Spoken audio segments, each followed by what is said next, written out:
Bismillahirrahmanirrahim. Assalamualaikum warahmatullahi wabarakatuh. Hai anak-anak soleh dan solehah, apa kabar kalian semua? Semoga kalian selalu berada di dalam kesehatan dan selalu berada dalam lindungan Allah Subhanahu wa Ta'ala. Amin ya Rabbal 'Alamin.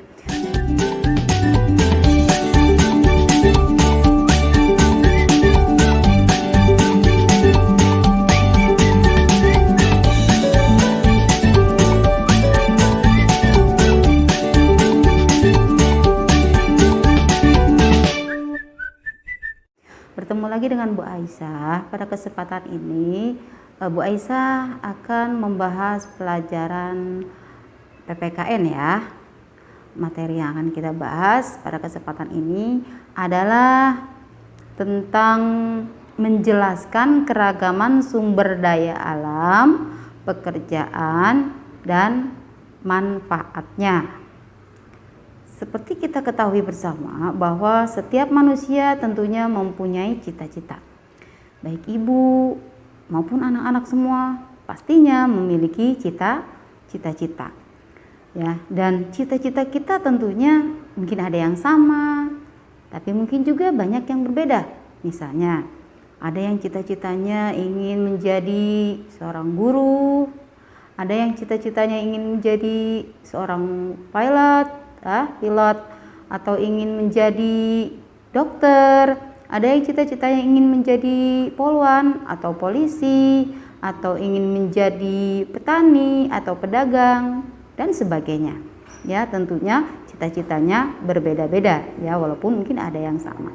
Nah, perbedaan cita-cita ini disebabkan karena setiap individu itu memiliki karakteristik yang berbeda ya. Jadi cita-cita ini adanya perbedaan cita-cita karena adanya perbedaan karakteristik dari setiap orang ya, karakteristik yang beragam.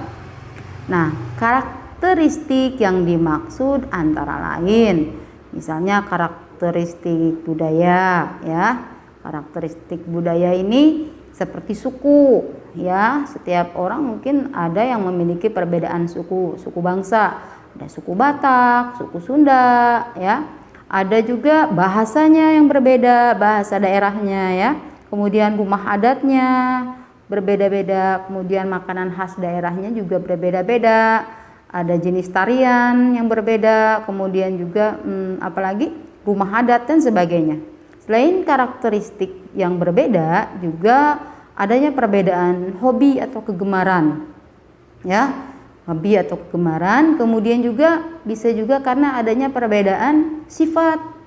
Ya, setiap orang memiliki sifat yang berbeda-beda. Nah, perbedaan-perbedaan inilah yang menyebabkan adanya perbedaan cita-cita dari setiap manusia. Ya. Nah, kemudian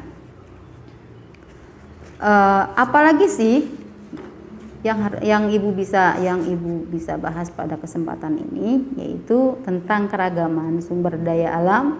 Nah, keragaman itu sebenarnya merupakan kekayaan ya, kekayaan bagi kita. Dan meskipun keragaman ini adalah dalam bentuk perbedaan ya, tapi itu merupakan tadi ibu sebut sebagai kekayaan ya.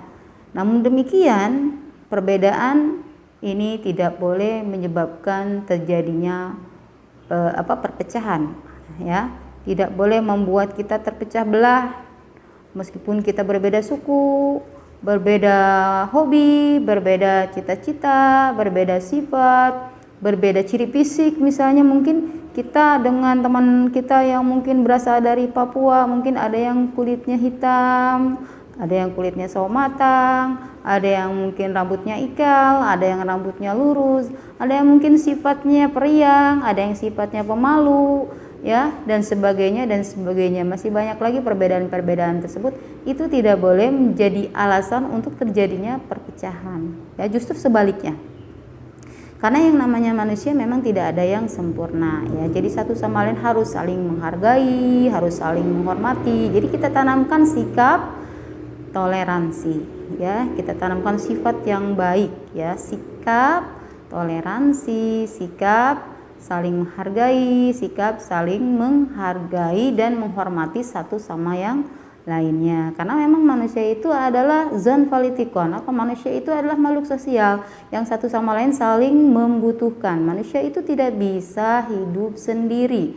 Manusia itu tidak bisa memenuhi kebutuhan hidupnya sendiri satu sama lain, walaupun di tengah keberagaman, di tengah keragaman yang ada, satu sama lain harus selalu menjaga yang namanya sikap tadi, sikap saling menghargai, sikap saling menghormati, dan juga harus menjaga kerukunan, ya. Jangankan dengan yang misalnya satu suku, satu agama, dengan suku lain pun, dengan umat yang mungkin berbeda agama pun, kita harus menjaga kerukunan. Kita harus menjaga sikap saling toleransi. Kita harus memupuk sikap kerjasama satu sama lain, ya. Sebab dengan menjalin kerjasama, maka segala kegiatan apapun yang kita kerjakan ini bisa membuat lebih baik dari segi waktu, lebih efektif. Yang tadinya mungkin suatu kegiatan, misalnya nelayan, ya, misalnya ada orang yang pekerjaannya sebagai nelayan. Ketika nelayan mengerjakan kegiatannya sendiri, tentunya dia tidak akan memetik hasil yang lebih banyak. Tetapi kalau nelayan berangkat misalnya pergi melaut, yang tentunya misalnya mereka bekerja sama dengan teman-teman yang lain misalnya, ya. Melautnya tentunya tidak sendiri, ya, bekerja sama dengan nelayan-nelayan lain, ya, dengan nelayan-nelayan yang lain. Tentunya hasilnya akan lebih banyak, ya, pendapatan ikannya juga akan lebih banyak, ya. Misalnya dokter ketika menangani pasien tentunya membutuhkan kerjasama dengan orang lain, misalnya perawat atau suster, ya. Kemudian juga petani, ya, ketika bekerja sama dengan orang lain, hasilnya juga akan lebih memuaskan, akan lebih baik, seperti itu, ya. Jadi betapa pentingnya di sini yang namanya kerjasama, ya. Jadi kita harus memupuk kerjasama dengan orang lain, memupuk sikap toleransi dengan orang lain, menjaga kerukunan dengan orang lain. Meskipun orang lain tersebut berbeda agama, berbeda suku, berbeda bahasa, berbeda hobi, berbeda ciri fisiknya, ya, itu tidak menjadi alasan. Tetapi justru dengan adanya perbedaan-perbedaan tersebut, ini menjadi satu kekayaan untuk kita, ya. Kemudian walaupun berbeda bahasa sekalipun, ya, seperti itu.